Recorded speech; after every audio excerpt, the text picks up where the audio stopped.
जमशेदपुर नाम के गांव में एक बूढ़ी औरत जानकी रहा करती थी। उसको 3 लड़कियां थी। पहली का नाम था दिशा, दूसरी का नाम था जिया और तीसरी का नाम था गीता।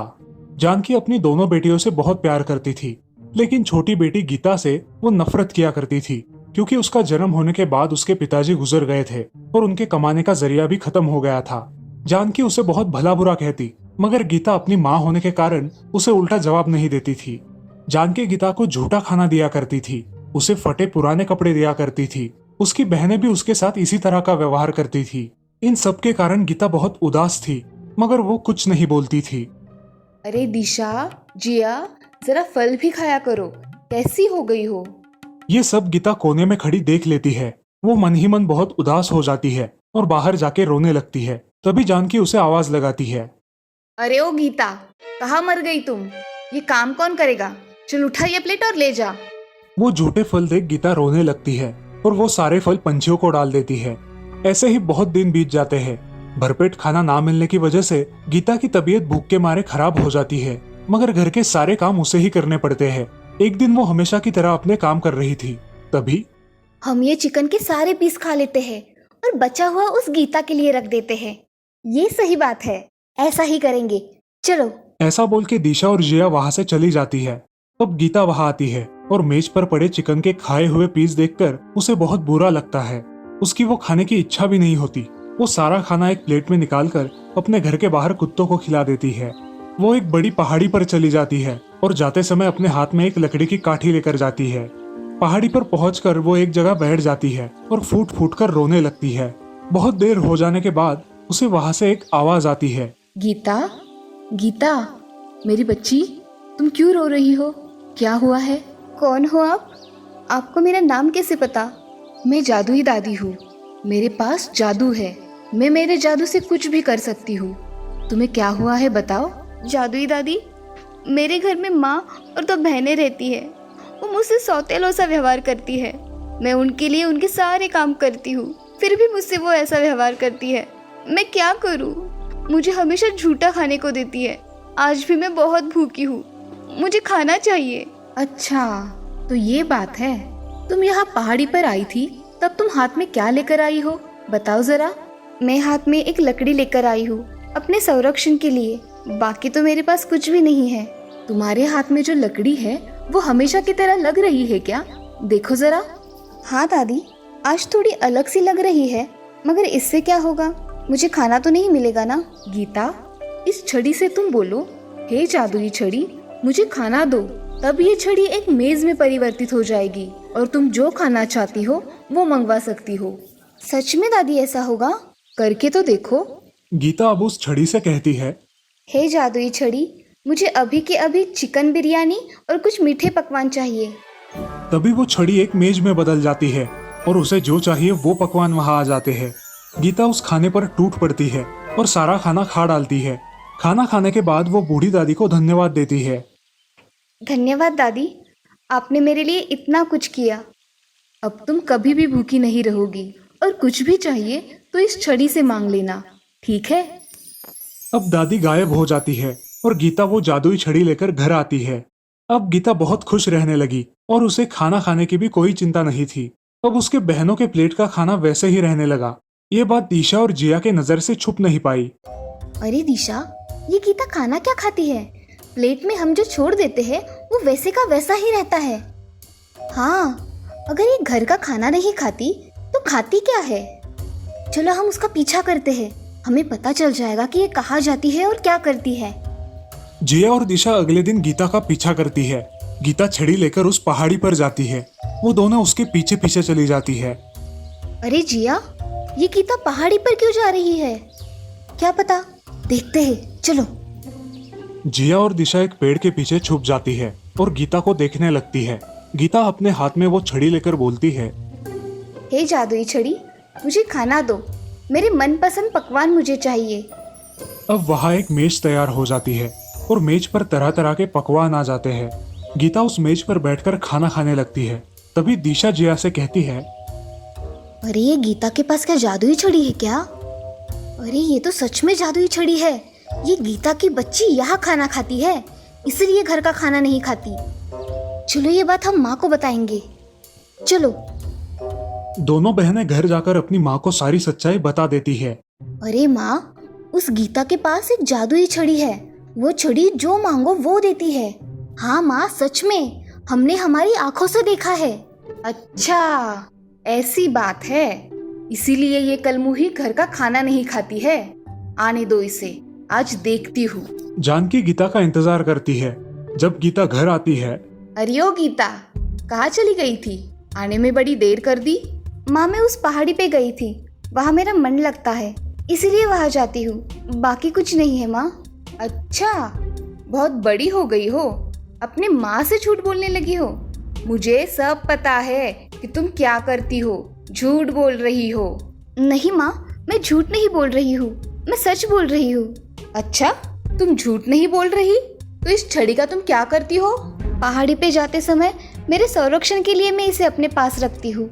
अच्छा, तो दो ये छड़ी, इसे मैं मेरे पास रखती हूँ। ऐसा कह के जानकी वो छड़ी गीता से छीन लेती है और जानकी उस छड़ी के 2 टुकड़े कर देती है। वो टुकड़े वो गीता को देती है। ये देख गीता बहुत रोने लगती है। आपने ऐसा क्यों किया माँ? क्योंकि ये जादुई छड़ी है जो तुम्हें खाना देती है, इसीलिए मैंने इसे तोड़ा। अब गीता फूट फूट के रोने लगती है। वो टूटी छड़ी लेकर अपने कमरे में चली जाती है। उसके पुराने दिन वापस आ जाते हैं। उसे खाने के लाले पड़ते हैं। अब वो पहले की तरह ही भूखी रहने लगी थी। एक दिन वो फिर से उस पहाड़ी पर चली जाती है और वहां बैठकर फूट फूट कर रोने लगती है। बहुत देर हो जाती है। उस पहाड़ी पर बहुत बड़ा प्रकाश छा जाता है और वहां वो जादुई दादी वापस आ जाती है। क्या हुआ गीता, आज फिर से यहाँ फूट फूट कर रो रही हो? दादी, मेरी ये जादुई छड़ी मेरी माँ ने तोड़ डाली है। अब मेरी हालत पहले जैसी ही हो गई है। मुझे खाने को कुछ भी नहीं मिलता। अब मैं क्या करूँ? मेरी प्यारी गीता, तुम चिंता क्यों करती हो? ये अभी भी जादुई छड़ी ही है। तुम अब इस जादुई छड़ी के टुकड़ों को जहाँ तुम हमेशा जाती हो वहाँ जमीन में गाड़ दो, फिर देखो चमत्कार। अब तुम घर जाओ। जादुई दादी, ये सब मेरे साथ कब तक चलेगा? बेटी, मैंने जो कहा है वो करो, तुम्हारी सारी उलझनें सुलझ जाएगी। चलो, मैं चलती हूँ। दादी वहां से गायब हो जाती है और गीता वहां से चली जाती है। गीता अपने घर आकर अपने आंगन में चुपके से उस छड़ी के टुकड़े गाड़ देती है। अगले दिन वो बाग में जाकर देखती है तो उस छड़ी की जगह एक छोटा सा पौधा उगाता है। वो उस पौधे का अच्छी तरीके से ख्याल रखती है और कुछ ही दिनों में वो पौधा एक पेड़ में परिवर्तित हो जाता है। उसे देख गीता बहुत खुश हो जाती है। जानकी और उसकी 2 बेटियों की भी नजर उस पौधे पर पड़ती है और वो आश्चर्यचकित होती है। अरे दिशा, जिया, ये देखो, ये पेड़ चमत्कारी पेड़ है। इसके पत्ते चांदी के और फल सोने के हैं। जरा देखो तो। हाँ, सच में माँ, ये तो अद्भुत पेड़ है। चलो हम उसे वहां जाकर देखते हैं। जानकी, दिशा और जिया वहां चली जाती है और उस पेड़ के फल तोड़ने की कोशिश करती है। मगर वो जब भी उस पेड़ के पास चली जाती, उस पेड़ की टहनियां ऊपर हो जाती और उनके हाथ उस पेड़ का एक पत्ता भी नहीं आता था। अब वो तीनों माँ बेटी थक जाती है। तभी गीता वहां आती है। वो उस पेड़ के पास जाकर उसे प्रणाम करती है और उसके फल तोड़ने लगती है। तभी पेड़ की शाखाएं और भी नीचे आती है और गीता उसके कुछ सोने के फल तोड़ लेती है। वो अपनी माँ को देती है, फिर भी उसकी माँ खुश नहीं होती। तभी उन्हें दूर से घोड़ों की आवाज सुनाई देती है। माँ अपनी बेटियों से कहती है, दिशा और जिया, इस रास्ते से राजकुमार आ रहे हैं। तुम अच्छी तरह से तैयार हो जाओ। और गीता, तुम उस झाड़ियों में छुप जाओ, जल्दी करो। क्यों माँ? ज्यादा बातें मत करो, जितना कहा है उतना ही करो। जाओ, जल्दी उस झाड़ियों में जाके छुप जाओ। गीता झाड़ियों के पीछे छुप जाती है और दिशा और जिया तैयार होकर वहां खड़ी रहती है। वहां वो नौजवान राजकुमार आता है और उस पेड़ को देखकर रुक जाता है। ये सुनहरे फल लगा हुआ पेड़ और चांदी के पत्तों वाला पेड़ तो मैंने पहली बार देखा है। जी राजकुमार, ये पेड़ हमारा है। आपका यहाँ कैसे आना हुआ? मैं मेरी राजकुमारी की तलाश में हर प्रदेश ढूंढ रहा हूँ, मगर मुझे अब तक वो मिली नहीं।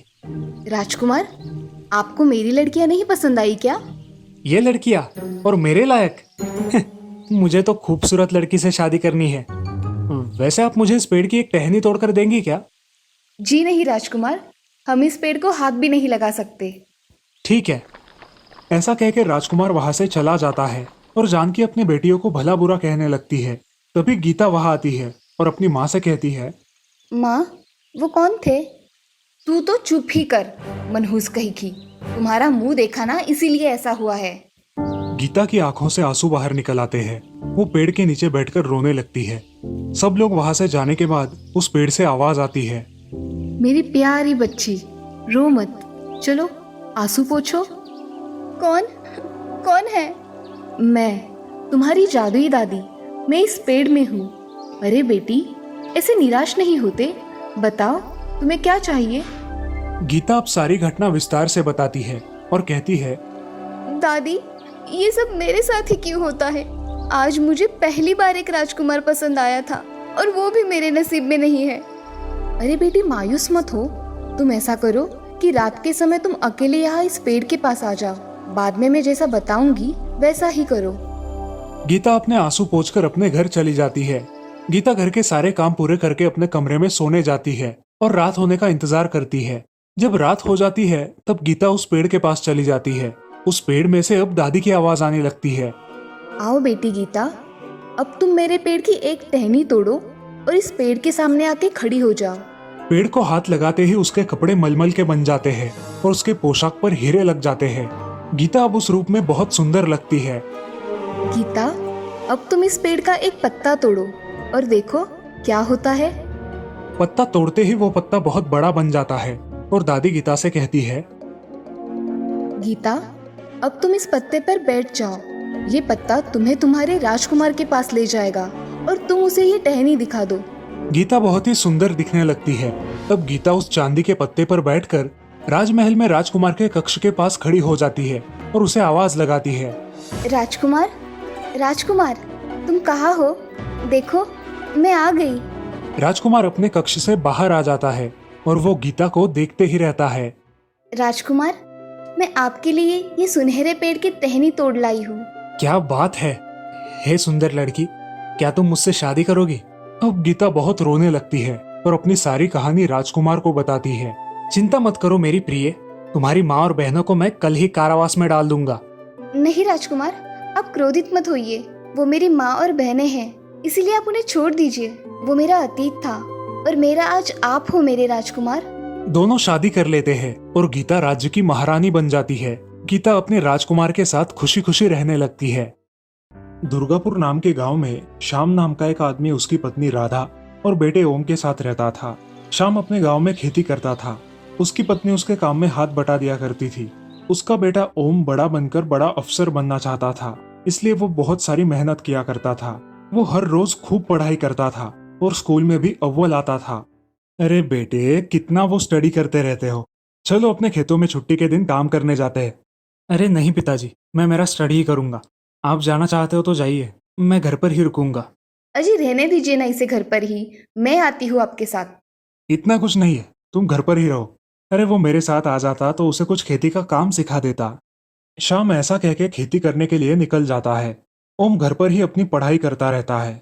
अगले महीने में ओम की परीक्षा का रिजल्ट आता है और वो पूरे जिले में अव्वल आता है। सारा गांव ओम का गुणगान करने लगता है और ओम को एक विदेशी कंपनी से जॉब के लिए कॉल आता है। ये बात ओम अपने घर पर बताता है। पिताजी, मुझे फॉरेन की कंपनी में काम मिला है, क्या मैं जा सकता हूँ? अरे बेटा, इतनी दूर तू जाएगा, वहां तो हमारा कोई भी नहीं है। पिताजी, हमेशा कोई साथ हो ऐसा जरूरी नहीं है, मैं मेरा ख्याल रख लूंगा, आप मेरी चिंता मत कीजिए। अरे बेटा, ये तो बहुत खुशी की बात है, मगर हमने आज तक तुझे कभी अकेला नहीं छोड़ा है ना, इसीलिए दिल बैठा जा रहा है। अरे माँ, मैं मेरा ख्याल रख सकता हूँ।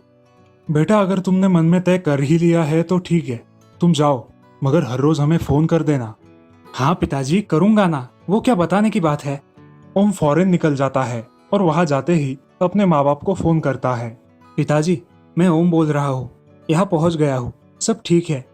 पहुँच गए बेटा, अपना ख्याल रखना। हाँ पिताजी, आप भी अपना ख्याल रखना। राधा और श्याम अपने खेत में काम करके अपना वक्त बिताते थे। ऐसे ही बहुत दिन बीत जाते हैं। उनके गांव में अब चोरियों के किस्से हर रोज सुनाई देने लगे थे। हर रोज किसी न किसी के घर में चोरी हुआ करती थी। श्याम और राधा भी बहुत डर गए थे। गांव के लोगों को पता नहीं चल रहा था कि चोरियां कौन कर रहा है। मगर एक दिन गांव की बूढ़ी औरत ने कुछ डाकुओं को गांव में आकर चोरी करते हुए देख लिया। अब सारे गांव वाले बहुत डर गए थे। रात के समय कोई भी बाहर नहीं निकलता था। ऐसे ही एक दिन सरपंच और गांव के लोग एक जगह जमा होकर बात कर रहे थे। अरे भाइयों, हमारे गांव में हर रोज चोरियां हो रही है, इसका क्या करें? पुलिस को जाकर कंप्लेंट करे क्या? नहीं सरपंच जी, अगर हमने उनके खिलाफ कंप्लेंट कर दी तो वो गांव के लोगों के जान के साथ कुछ ना कर दे। इससे अच्छा हम हमारा सारा पैसा और जवाहरात बैंक में रखाते हैं। हाँ, ये सही है। अगले ही दिन ओम का फोन आता है। नमस्ते माँ, मैं अगले महीने घर आ रहा हूँ। सच में बेटा? जल्द आ जा, अब तुम्हारी बहुत याद आ रही है। ओम अगले महीने ही घर आता है और अपने साथ अपनी गर्लफ्रेंड साशा को लेकर आता है। सारे गांव वाले ओम की तरफ देखते ही रहते हैं।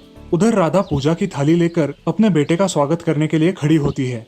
वो अपने बेटे के साथ किसी और लड़की को देखकर शाम से कहती है, अजी सुनते हो, ये हमारे ओम के साथ जो लड़की है वो कौन है? मुझे क्या पता वो कौन है, देखते हैं। ओम घर पर आता है और उसकी माँ उसकी आरती उतारती है। अरे बेटा, ये तुम्हारे साथ आई हुई लड़की कौन है? माँ, ये मेरी गर्लफ्रेंड साशा है। ये मेरे साथ मेरी कंपनी में काम करती है। हम एक दूसरे को बेहद पसंद करते हैं। अरे मगर अरे माँ, तुम समझा करो, हमें जीवन साथ में बिताना है। तुम्हें क्या प्रॉब्लम है? अजी सुनते हो, ये ओम क्या कह रहा है? बाद में बात करते हैं। राधा ओम की आरती उतारती है और वो सब घर में आते हैं। अब राधा उन दोनों से कुछ भी बात नहीं करती और जाकर घर के एक कोने में बैठ जाती है। श्याम राधा के पास जाकर बोलता है, अरे राधा, आज का जमाना ही ऐसा है कि उनको माँ बाप की चॉइस पसंद नहीं आती। पूरा जीवन उनको साथ बिताना है। उन्होंने फैसला किया है तो ठीक है, तुम दिल पे मत लो। अरे मेरे घर में ये फिरंग बहू और इसे कुछ भी नहीं आता, अब मैं क्या करूँ? ठीक है, तुम ज्यादा मत सोचो, देखा जाएगा क्या करना है। राधा और श्याम अपने कमरे में आराम करने जाते हैं और इधर ओम और साशा भी रूम में आराम करते हैं। राधा सुबह उठकर अपने सारे काम कर लेती है। वो किचन में कुछ खाना पका रही थी। तभी साशा नहाकर उसके पास आती है और उसे कहती है, मम्मी, क्या मैं आपकी कुछ मदद कर दूं? नहीं बहू, तुम तुम्हारा काम करो, मैं कर लूंगी।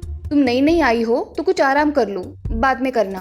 साशा सोच में डूब जाती है। मुझे लगता है कि माँ मुझसे खुश नहीं है, मुझे कुछ करना चाहिए। देखते देखते रात हो जाती है। अब साशा सोने जा रही थी, तभी उसे किसी की आवाज सुनाई दी। वो चुपके से रूम के बाहर निकली और उसने देखा कि उनके घर में कुछ चोर है। वो चोर उनके घर में गहनों की चोरी कर रहे थे। कौन हो तुम? इतनी रात को हमारे घर पे क्या कर रहे हो?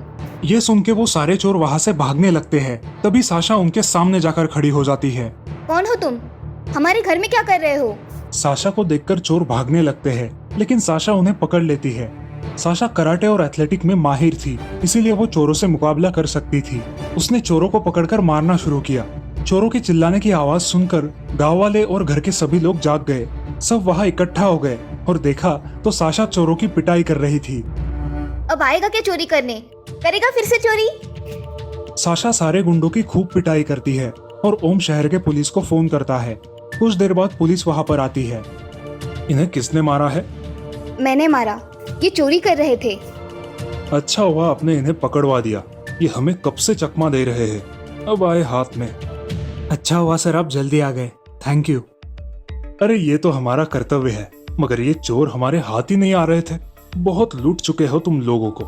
साशा जी, आपका खास करके धन्यवाद, आपकी वजह से ही ये चोर मिले हैं। अब पुलिस वाले चोरों को लेकर चले जाते हैं। अरे ये लड़की कौन है जिसने इन्हें पकड़ा दिया? अरे वो मेरी होने वाली बहू है, उसका नाम है साशा। राधा अब बड़े गुणगान गाकर अपने बहू के बारे में सबको बताती है। कुछ दिनों बाद ओम और साशा की भारतीय रिवाज से शादी हो जाती है और वो दोनों खुशी खुशी वापस फॉरेन लौट जाते हैं। उस गांव में फिर कभी चोरियां नहीं होती। इस कहानी से हमें ये सीख मिलती है कि कभी भी किसी को कम नहीं समझना चाहिए, हर एक के गुणों का सम्मान करना चाहिए। श्रीरंगपुर नाम के गांव में राजेश नाम का भेलपुरी वाला रहता था। वो बहुत अच्छी भेलपुरी बनाता था और उसकी भेलपुरी गांव वालों को बेहद पसंद थी। उसकी भेलपुरी खाने के लिए लोग देर देर तक रुका करते थे। ऐसे ही बहुत दिन बीत गए थे। राजेश का धंधा बहुत अच्छा चल रहा था। वो दिन भर अपना काम कर लेता था और दोपहर होने के बाद भेलपुरी बेचने के लिए गांव में गली गली घूमता था, जिससे उसकी भेलपुरी जल्दी खत्म हो जाती थी और वो रात को अपने घर चला जाता था। उस गांव में 8 बजे के बाद कोई भी गांव के बाहर नहीं जाया करता था। उस गांव में ऐसी कहावत थी कि रात के समय उस गांव में एक चुड़ैल आती है। वो गांव के बाहर के कब्रिस्तान में रहती है, मगर ये कहावत कुछ लोग मानते थे और कुछ लोग नहीं। एक दिन राजेश अपने गांव में बहुत देर तक भेलपुरी बेचता है और वो ये नहीं जानता था कि सच में चुड़ैल आती है या नहीं। उस दिन वो अपना भेलपुरी का ठेला लेकर घर जा रहा था। तभी अचानक उसे वो चुड़ैल गांव में घूमती नजर आई। वो जल्दी जल्दी अपने घर जाने निकला, लेकिन उसके ठेले के पहियों की आवाज आते ही उस चुड़ैल की नजर उस पर पड़ी। मिल गया मुझे मेरा पहला शिकार, अब तुझे नहीं छोड़ूंगी।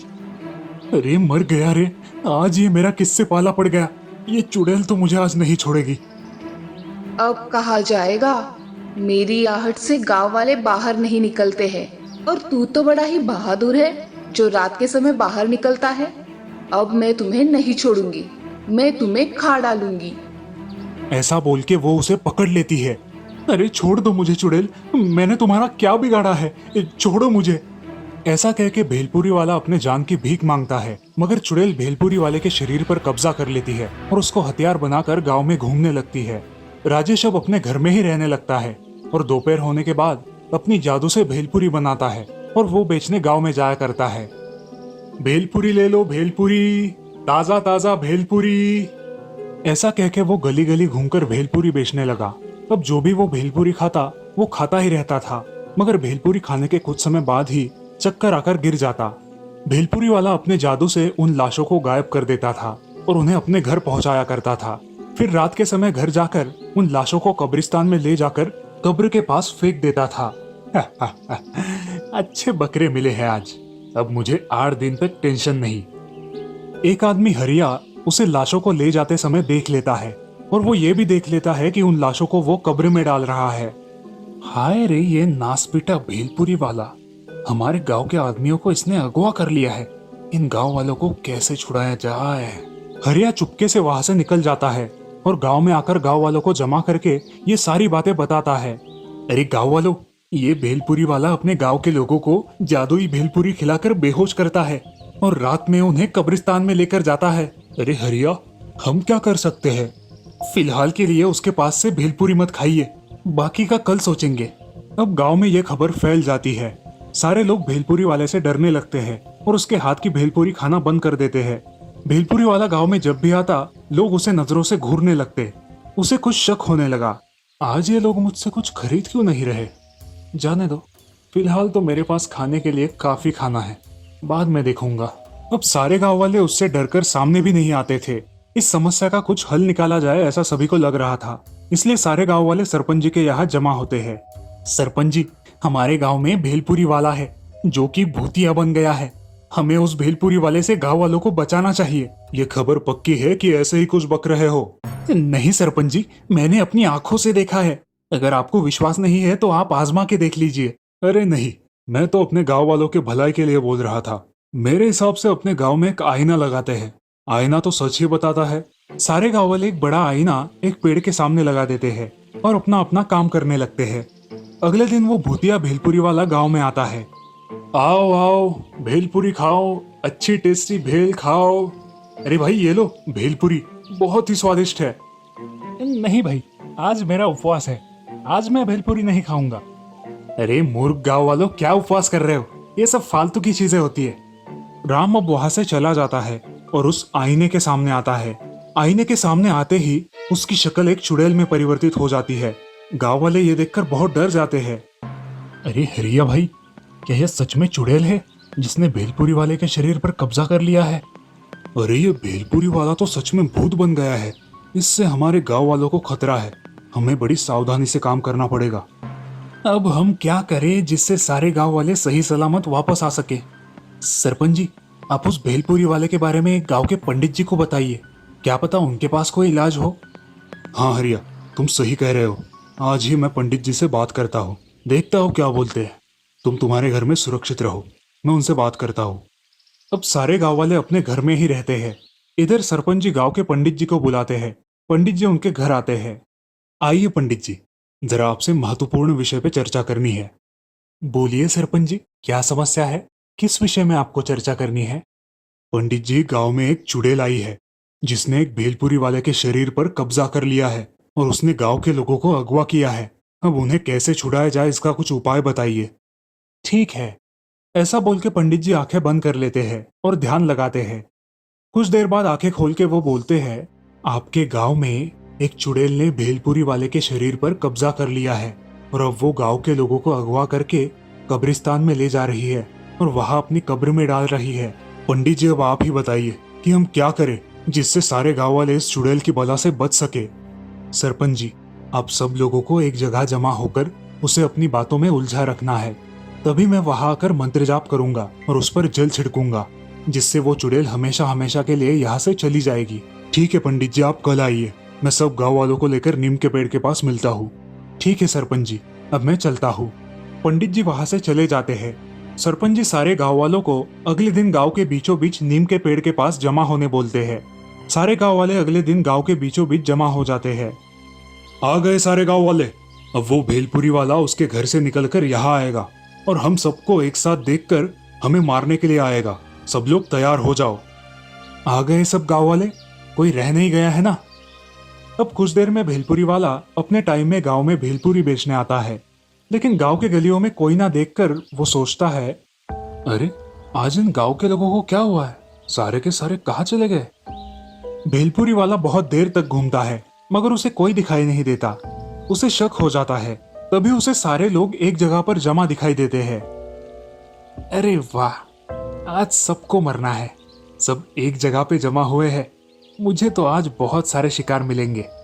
ऐसा कह के भेलपुरी वाला अपने भेलपुरी की गाड़ी लेकर आगे चला जाता है। अरे भेलपुरी ले लो गांव वालों, बहुत ही स्वादिष्ट भेलपुरी है। सारे गांव वाले उसकी तरफ देखते हैं और उसे देखकर अनदेखा करते हैं और अपनी अपनी बातों में उलझे रहते हैं। अरे भेलपुरी ले लो गांव वालों, बहुत ही स्वादिष्ट भेलपुरी है। अरे हमें तुम्हारी भेलपुरी नहीं चाहिए। हरिया उसे अपनी बातों में उलझा के रखता है। तभी वो भेलपुरी वाला उस आईने के सामने जाता है। पंडित जी तुरंत उसी समय उसके शरीर पर मंत्र जाप करके जल छिड़कते हैं और वो चुड़ैल जोर जोर से चिल्लाने लगती है, मेरे साथ धोखा, छोड़ूंगी नहीं मैं तुम सबको। ऐसा कह के उस चुड़ैल का बदन आग से जलने लगता है और वो मुक्त हो जाती है। भेलपुरी वाला जमीन पर गिर जाता है और गांव के लोग उस कब्र से मुक्त होकर गांव में वापस आते हैं। ये सब देख के गांव वाले बहुत खुश होते हैं। धन्यवाद पंडित जी, आपकी मदद से सारे गांव वालों की जान बच गई है। अरे वो चुड़ैल अब मुक्त हो गई है, अब वो यहाँ वापस कभी नहीं आएगी। आप निश्चिंत होकर गांव में रह सकते हैं। धन्यवाद पंडित जी, आपकी बड़ी मदद मिली, आपका शुक्र। आपको हमारी वीडियो कैसी लगी कमेंट करके ज़रूर बताएं और हमारे चैनल को सब्सक्राइब करना ना भूलें। वीडियो को लाइक करें और शेयर करें। धन्यवाद।